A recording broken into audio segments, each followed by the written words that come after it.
জীবনে প্রথম আজকে আমি মেট্রো রেলে উঠবো। তো অনেক দিনের ইচ্ছা ছিল আমার মেট্রো রেলে ওঠার, বাট সেই ইচ্ছাটা আজকে পূরণ হতে যাচ্ছে। তো পুরা ব্লগটা কন্টিনিউ করেন, আমার সাথে থাকেন। আমি কিভাবে টিকিট কাটলাম, কিভাবে কি করলাম সবকিছু এই ভিডিওতে শেয়ার করব। আসসালামু আলাইকুম, আমি এখন মিরপুর 10 নম্বরে।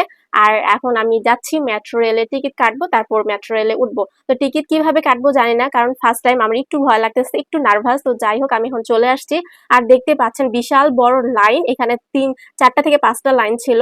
তো সবাই এইভাবে লাইন ধরে দাঁড়াইছে, আমি তো ভাবতেছি আজকে মনে হয় আর আমার যাওয়া হবে না। তো আমিও লাইনে দাঁড়ায় পড়ছিলাম। তো চলে আসছি, এখন আমি কিভাবে টিকিট কাটবো। তো আমি একজনের সাহায্য নিচ্ছিলাম, তো কিভাবে টিকিট কাটতে হবে যেহেতু ফার্স্ট টাইম।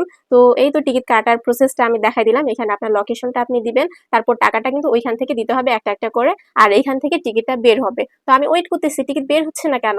টিকিট বের হো তাড়াতাড়ি। এই যে টিকিট বের হয়ে গেল। আরেকটা কই, এই যে আরেকটা বের হয়ে গেল।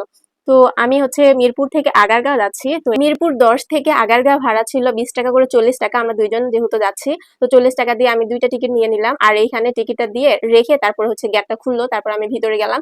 আমি আবার ভয় পাচ্ছিলাম যে গেটটা আবার বন্ধ হয়ে যেন না যায় আমি যেতে যেতে। তো যাই হোক, এখন আমি এই তো লেফট সিঁড়ি দিয়ে উপরে উঠতেছি। মানে উপরে উঠতেছি। এখন দেখা যাক উপরে উঠে আমি লাইনে থাকা অবস্থায় 2টা ট্রেন চলে গেছে, বাট এখন দেখা যাক এই মেট্রোটাতে ওঠার চিন্তা ভাবনা আছে। আসলে উঠে পড়বো, তো দেখা যাক। আমি একটু ভিডিও করবো, ছবি তুলবো। এই তো চলে আসছি, আর দেখতে পাচ্ছেন অনেক মানুষ। আমি তো ভাবছিলাম তো বেশি মানুষ হবে না, কিন্তু এখানে এসে আমি একদম অবাক যে এত মানুষ কই থেকে আসলো। সবাই কি গাড়িতে চড়া কি বন্ধ করে দিচ্ছে? সবাই কি মেট্রোতে ওঠার জন্য চলে আসছে? তো দেখতে পাচ্ছেন ট্রেন চলে আসছে, তো আমি এখন উঠবো। আহ এই গেট খুলে, এই যে গেট খুলে গেছে, আগে ওরা নামুক, যারা যারা নামার আছে তারা নেমে নিক, তারপর আমি উঠবো। তো এখন উঠতেছি, যাই ভিতরে দেখি সিট আছে কিনা। যে পরিমাণ মানুষ রে ভাই, দাঁড়ায় থাকারও কোনো জায়গা নাই। বিশেষ করে আমার মনে হচ্ছে যে আমি যখন বাসে যাতায়াত করতাম, বাসে ঠিক যখন দাঁড়ায় দাঁড়ায় ঝুলে ঝুলে যাওয়ার লাগতো, ঠিক সেম অবস্থা হয়েছে এই মেট্রোতে। মানে একটা সিট নাই বসার, তার উপর যে দাঁড়াবো সেই জায়গাটুকুও ছিল না। মানে এত মানুষ, কি বলবো, আপনারা না গেলে হয়তো বুঝতে পারবেন না বা বিশ্বাস করতে পারবেন না। তো এইখানে দাঁড়ায় আছি আর দেখতেছে বাইরের প্রকৃতি এত সুন্দর লাগতেছে।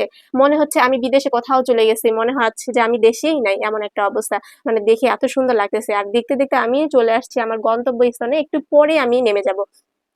তো দেখতেছিলাম, আমি না দাঁড়ায় ছিলাম। তো দাঁড়ায় থাকতে আমার খুব একটা অসুবিধা হয় নাই, কারণ বেশি সময় লাগে নাই। তো মিরপুর থেকে আগারগাঁও যেতে খুব বেশি সময় লাগে নাই, বাট টিকিট কাটতে অনেক বেশি সময় লেগেছে। 30 থেকে 40 মিনিটের মতো লেগে গেছে আমি টিকিটের লাইনে যখন দাঁড়াইছিলাম। তো এই তো আমি এখন নেমে যাচ্ছি আগারগাঁও লাস্ট লাস্ট স্টেশন যেহেতু এটা। তো আমি এখন নেমে যাচ্ছি, ভাবতেছি সবাই একটু নামুক, আমি একটু রিল্যাক্সে নামি। হ্যাঁ, তারপর নামার পর আমি ভাবতেছি যে একটু ছবি এখানে দাঁড়ায় তুলবো, মানে মেট্রোর সামনে। বাট দেখতেছি একদম উড়ে যাচ্ছে মনে হয় ট্রেনটা, একটুও থামে নাই। কয়েক মিনিট থামছিল, 2 থেকে 3 মিনিট, তারপর চলে গেছে। তো তেমন ছবিও তুলতে পারি নাই। আর এখন আমি যাচ্ছি ডিরেক্ট নিচে। তো এখান থেকে বের হয়ে যাব, তারপর আবার আমার সেই বাসে উঠার লাগবে। মানে যেই কাহিনী সেই। তো যাই হোক, ভিডিওটা কেমন লাগছে অবশ্যই জানাবেন। আর আপনি যদি ফার্স্ট টাইম হন তাহলে কিভাবে টিকিটটা কাটতে হয় সেটা দেখে নেবেন আমার ভিডিও থেকে। আর অনেকে হয়তো বা পারেন, বাট আমি ফার্স্ট টাইম যখন গেছিলাম, মানে আজকে যখন ফার্স্ট টাইম গেলাম, তো আমি টিকিট কাটতে পারতেছিলাম না আসলে যে কিভাবে টিকিট কাটে, কিন্তু সম্পূর্ণ দেখায় দেওয়া হয়েছে। ওইখানে হচ্ছে আপনি গিয়ে লোকেশন দেখবেন আপনি কোন লোকেশনে যাবেন। তো ভিডিওটা ভালো লাগলে অবশ্যই লাইক করবেন।